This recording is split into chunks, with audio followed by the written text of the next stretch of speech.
Bonjour Alexis Corbière. Bonjour. Bienvenue dans la matinale de Merci. CNews. Un accord a été trouvé entre la France Insoumise et le Parti Socialiste dans le cadre de la nouvelle Union populaire que vous êtes en train de créer. 70 circonscriptions a priori pour le Parti Socialiste, 32 moins que les écologistes.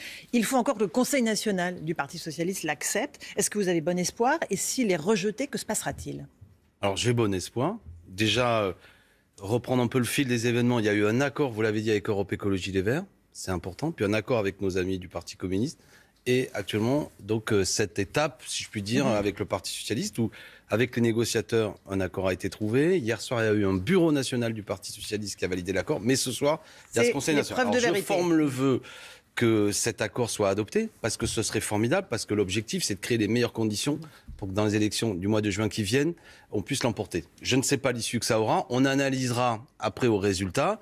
Je vois bien, parce que... Il y a de grandes réticences au Parti socialiste. Oui, je suis observateur, qu'il y a à la fois, comment dirais-je, autour d'Olivier Faure, peut-être une nouvelle, comment je pourrais qualifier cette nouvelle génération, j'aime pas trop le terme, mais de dirigeants socialistes qui comprennent. Les vieux socialistes et les jeunes socialistes. Il y a un paysage politique nouveau qui est là, qui n'est pas seulement là dans les élections présidentielles, mais qui depuis 5 ans est là. Et donc, il y a toute une série de gens qui sont culturellement encore matricés par l'idée que c'est le grand parti socialiste autour duquel, tel l'astre solaire, les planètes doivent tourner et sont caporalisées.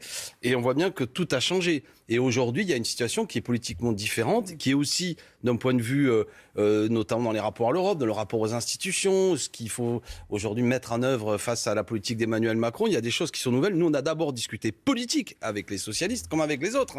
Il y a, Vous avez discuté des circonscriptions aussi. Oui, mais à la fin, justement, je veux dire d'abord créer des conditions politiques, parce que je vais vous dire une chose, l'accord eût été insincère, c'eût été quelque chose de briquet de broc, uniquement un rafistolage de façade, nous on pense que ça n'aurait pas marché. Ce dont on parle, c'est augmenter le SMIC à 1 400 €, défendre la retraite à 60 ans, aller vers des modifications institutionnelles plus démocratiques qui donnent des pouvoirs nouveaux aux citoyens, mettre en œuvre des politiques de planification écologique. Désobéir aux traités européens. Ils sont d'accord avec ça, les socialistes? C'est pas ce qui est dans l'accord. Il y a une formule. Oui. Non, mais... Eux, c'est déroger, vous, c'est désobéir. Voilà. Mais c'est bien. On joue sur la nuance. Oui, mais c'est important. La formulation qui a été trouvée de dire que nous, France Insoumise, Union Populaire, nous sommes les héritiers, en quelque sorte, du non au traité constitutionnel européen de 2005. Eux, le Parti socialiste, sont plus dans une culture de construction européenne. Mais encore qu'il y avait eu des partisans socialistes du non à l'époque. Mais l'un comme l'autre, nous sommes aujourd'hui opposés à l'évolution libérale de l'Europe. Certains, vous l'avez dit, sont pour la désobéissance. Nous, c'est notre stratégie. Les autres le formulent différemment, mais on peut s'y retrouver. La question d'abord, c'est gagner au mois de juin. On va voir et on va revenir sur le détail effectivement de ce que vous avez mis en commun sur le programme. Ma question, c'est si l'accord est rejeté ce soir, que ça peut évidemment arriver. Qu'est-ce qui se passe? Les 70 circonscriptions qui étaient réservées pour le Parti socialiste, qu'est-ce que vous en faites? Vous réinvestissez les candidats insoumis que vous aviez retirés ou vous réservez ces 70 places aux dissidents en leur disant venez, le PS n'accepte pas l'accord, mais venez, on vous accueille? J'ai du mal à vous répondre à ça parce qu'on va analyser concrètement une situation concrète. Ce serait déloyal de ma part, en quelque sorte. Moi, je souhaite accompagner Olivier Faure et ceux qui sont les négociateurs pour qu'ils aient des arguments convaincants vis-à-vis de leurs amis socialistes, de leurs camarades. Je vois bien que certains, quasiment, sont déjà en train de claquer la porte, certains prennent la pause, sont en vérité, quel que soit le contenu de l'accord, eût été en désaccord, pour le dire autrement, parce que de toute manière, certains sont déjà partis vers Emmanuel Macron. Moi, je ne veux pas participer à plumer la volaille socialiste. C'est pas ça mon sujet. Ça m'intéresse pas. Je veux un accord politique à la loyale. On analysera la situation. Vous comprenez? La logique serait que on a négocié avec le Parti socialiste. Si le Parti socialiste dit non, bah écoutez, voilà, on en reste là et les circonscriptions reviennent. Voilà. Mais il est possible que ce qui se passe ce soir soit quelque chose aussi de plus confus que ça. Donc, moi, je souhaite que d'abord, la dynamique de l'Union soit comprise par les millions de gens qui nous regardent. Évidemment qu'on peut se dire, mais comment ça se fait que les amis de Mélenchon et le Parti socialiste arrivent à se parler parce qu'ils avaient des radicales désaccords? Certes, mais je les invite à regarder le contenu de ce que nous sommes en train de faire et surtout à bien comprendre l'objectif du mois de juin. Nous pouvons gagner au mois de juin. Ça peut être le 3e tour de cette élection présidentielle. Ne me regardez pas, je comprends, il peut y avoir une interrogation. Non, mais c'est sur le, comment dirais-je, en théorie. Oui, 3 blocs sont sortis de cette élection présidentielle. Le bloc autour d'Emmanuel Macron, que je vais qualifier des libéraux économiques, centre-gauche et de la droite. Le bloc de l'extrême droite. Et nous sommes peu ou prou autour de 10-11 millions les uns et les autres. La question, c'est qui maintient la dynamique politique.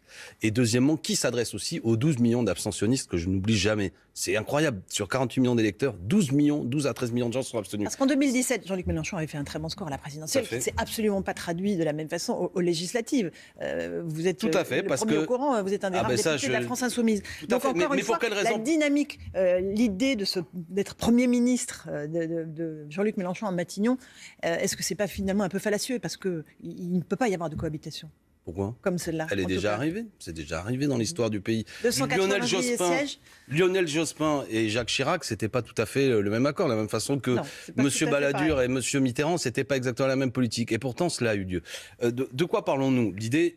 Vous comprenez que c'est un slogan politique, Jean-Luc Mélenchon Premier ministre. Enfin, c'est d'abord un objectif, parce que les partenaires, les partenaires ont accepté l'idée que ce soit évidemment le groupe le plus important qui désigne son Premier ministre. Et Jean-Luc Mélenchon incarnant en quelque sorte ce que nous sommes, c'est la logique des choses. Donc finalement, pas de 6e République, si je vous comprends. Au contraire, c'est mettre de la 6e République dans la 5e. Ah non, mais c'est mettre l'idée de la 6e République dans la 5e, c'est-à-dire arrêter l'ultra-présidentialisme, ce que j'appelle la monarchie présidentielle, en créant un régime plus parlementaire. Évidemment, si Jean-Luc Mélenchon a été président de la République, si on a la possibilité d'engager un processus, y compris sous forme de référendum de réforme institutionnelle, nous le ferons. Mais à ce stade, le fait de dire que tout le pouvoir ne se concentre pas sur un président... Ça a déjà existé pendant les cohabitations, Alexis Corbière.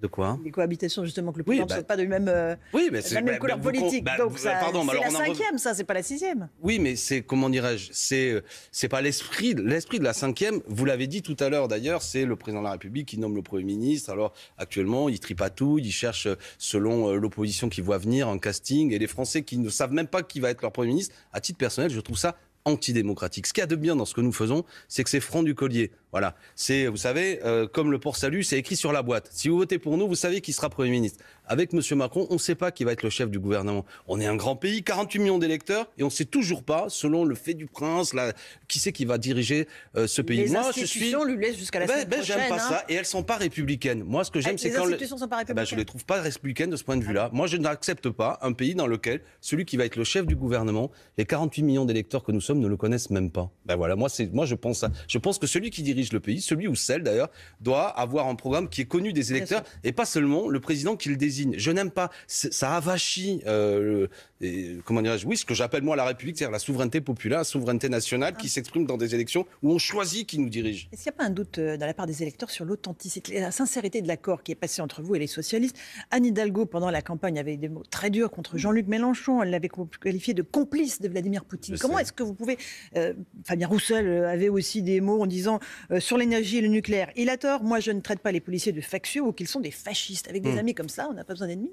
Il s'est passé quelque chose de bien, c'est que les électeurs ont mis bon ordre dans tout ça et ont exprimé le fait que, je ne reviens pas là-dessus, il y a une préférence, le moins qu'on peut dire, qui a été donnée à un programme, à des hommes aussi et des femmes qui l'incarnent. Et à partir de là, de deux choses l'une, soit on écrase, soit on rassemble. Nous, on a rassemblé.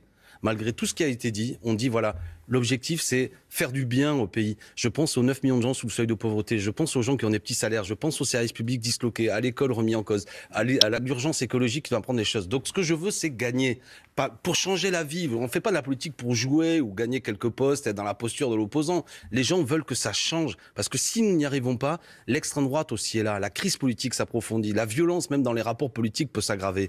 Donc rassembler et on discute.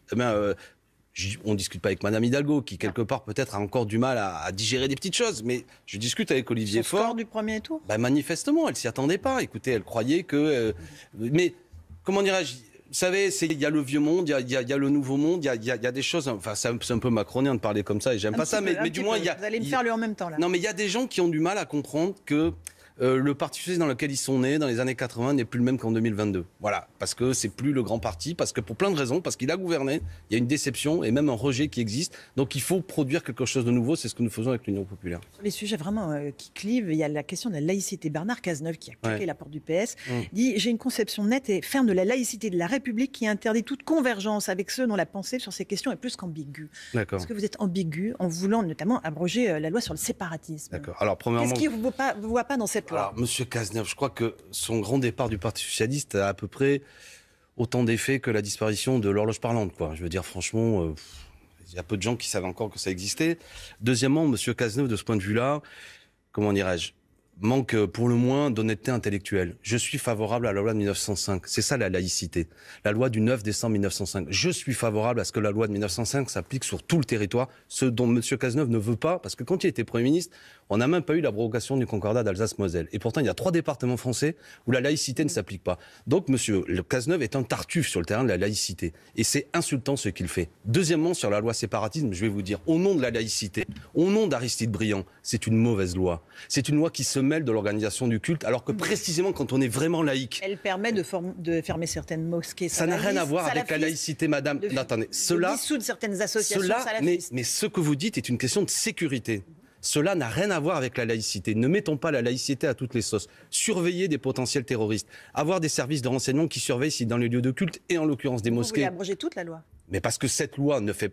Pour ce qui est d'une loi de sécurité, on peut discuter, et ne soyons pas naïfs, aujourd'hui les renseignements surveillent les lieux de culte, d'accord ? Donc arrêtons de faire croire aux Français qu'il y a besoin des lois, on n'arrête pas d'en voter. Ce que je n'accepte pas, et ce que j'ai dit à la tribune, j'ai encore même publié un livre là-dessus qui publie nombre de prises de position, c'est que la laïcité ne se mêle pas de la manière dont s'organise le culte. La laïcité de la loi de 1905 ne se mêle pas de la manière dont le judaïsme français, dont le catholicisme français s'organise. Ça a même d'ailleurs occasionné, si vous voulez rentrer dans le détail, entre la première proposition de la loi d'Aristide Briand en 1905 et celle qui a été adoptée en 1907, ça n'est pas la même.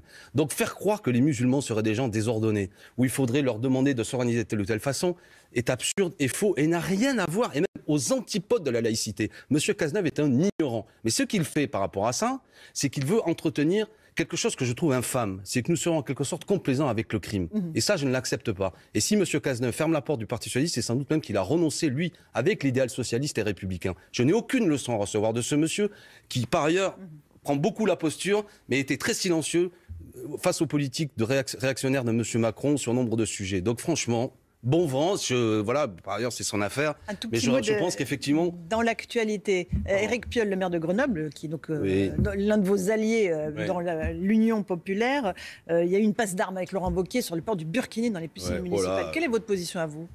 Sur ce sujet que Éric Piolle a remis à l'ordre du jour. Premièrement, je veux dire, on veut bien diriger le pays, mais pas l'organisation des piscines municipales de ce pays, d'accord ? C'est pas tout à fait. C'est un tout petit peu plus compliqué que ça. Ben non, mais si, parce qu'on discute d'organisation municipale. Du point de vue de la laïcité, ce débat n'a pas lieu. Ça n'a aucun rapport avec la laïcité. La manière dont on se... Aucun rapport. Le Burkini, aucun ce n'est rapport. pas un instrument Madame politique. Ferrari, je reprends. Lisez les débats de 1905. La manière dont on se baigne, la manière dont on s'habille dans la rue n'a rien à voir avec la laïcité. C'est même Aristide Briand, le père fondateur de la loi de 1905, qui répondait à ces contradicteurs que nous n'avons pas à organiser la manière dont on se baigne ou on se promène. D'accord ? Donc c'est un débat d'hygiène en vérité. Hygiène. Ce n'est pas religieux du tout. Non, madame. Ça n'a aucun... religieux mais pour vous et moi. Non, mais je vous pose la question. Mais Laurence Ferrari, vous n'avez pas à émettre un point de vue sur la manière dont les gens s'habillent dans la rue. Mais j'entends bien. Non, mais ce que je veux dire, c'est que je peux avoir une opinion personnelle sur la religion, mais du point de vue des libertés publiques, je dois accepter l'idée qu'on peut se promener dans la rue avec une kippa sur la tête, avec un foulard sur la tête, avec je ne sais trop quoi. Quelle que soit mon opinion à titre personnel, que je sois athée, anticlérical. Mais ça n'a rien à voir. Vous êtes fondamentalement mais ça n'a rien à voir. Mais ça n'a rien à voir. Mais c'est quoi pourquoi autoriser le burkini dans une piscine? Parce que l'égalité femmes-hommes, ça passe par le bikini. Ça a été déclaré où ça? Le bikini, c'est encore autre chose. Mais le burkini, c'est autre chose. Ou le maillot de bain. Le maillot de bain, c'est féministe. J'en sais rien. Tout ça. Mais vous voyez, on n'a plus rien à voir avec la laïcité. Vous, comme femme, vous pouvez avoir une opinion sur le fait que vous interrogez de pourquoi une femme se rase le crâne. Parce que je suis une femme. Mais j'entends bien. Non, mais je veux dire là pour le coup, je sais que vous êtes féministe, vous, Laurence Ferrari. Et je peux comprendre moi aussi qu'on peut s'interroger de pourquoi un homme ou une femme a, comment dirais-je, des tenues religieuses. Mais du point de vue des libertés publiques, ça n'a rien à voir avec la laïcité. Et c'est malsain d'avoir ces... Non, ça n'a rien à voir. C'est uniquement un débat sur une question d'hygiène. Quand vous allez à la piscine, vous mettez les yeux. Ah mais non, c'est vous. Pardon, là, pour le coup, Laurence Ferrari, c'est vous qui voulez. Non, mais ça fait partie des points sur lesquels on a le droit de s'interroger. Non, si mais on n'a pas le droit de faire croire. Dites-le, c'est OK. Mais c'est pas ça que je dis. On n'a pas le droit de faire croire que c'est un débat sur la laïcité. Ce que je vous dis, c'est que quand vous allez à la piscine, on interdit aux hommes le Bermuda. Et on demande pour quelle raison? Parce qu'on considère que le Bermuda peut être quelque chose qui va à l'encontre de l'hygiène. Et vous savez même, si vous allez parfois à la piscine, que selon la nature du filtre des piscines, la question est-ce qu'on met un bonnet de cheveux, un bonnet ou pas de bain est différent. Non, alors arrêtons de faire croire que nous qui voulons changer ce pays vraiment, que la discussion va aller sur de quelle manière le rapport aux vêtements qu'on se baigne, à Grenoble, est un débat national. Parce que je vois bien le terrain sur lequel on veut nous entraîner. Donc je ne sais pas ce qu'ils décideront, mais moi je crois que du point de vue de la laïcité, c'est un règlement local de la piscine de décider si est-ce que ça salit l'eau ou pas. Et franchement, je ne trouve pas ça très convaincant. Hélas, voilà, quel que soit ce que je voulais que je Qu'est-ce vous qui dise. va se passer samedi? Les insoumis se réunissent, il y a sur les docks de Bervilliers. C'est le moment où vous allez présenter tous vos candidats. Voilà, c'est-à-dire qu'en fonction de la discussion qu'on a eue tout à l'heure, la convention, le Conseil national du Parti socialiste, est-ce que l'accord se boucle complètement? On aura compris que je le souhaite ardemment.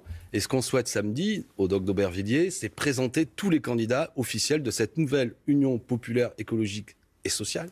Les 577 candidats dont la vocation est qu'ils soient majoritaires prochainement à l'Assemblée nationale. Donc on va les présenter. Jusque-là, pour ce qui est des insoumis et de l'Union populaire, on avait des chefs de file qui, en fonction du bouclage définitif de l'accord, deviendront candidats officiels ou pas. Voilà, et ce sera un grand moment parce qu'évidemment, sans doute que Jean-Luc Mélenchon va prendre la parole, le futur Premier ministre, et on va donner le cap vers la campagne. Mais écoutez, il faut bien faire du bien à ce pays. Et je ne crois pas que 5 ans de Macron fera du bien. Alexis Corbière était l'invité de la matinale. Merci d'être venu ce matin à vous, Olivier Benkemoun.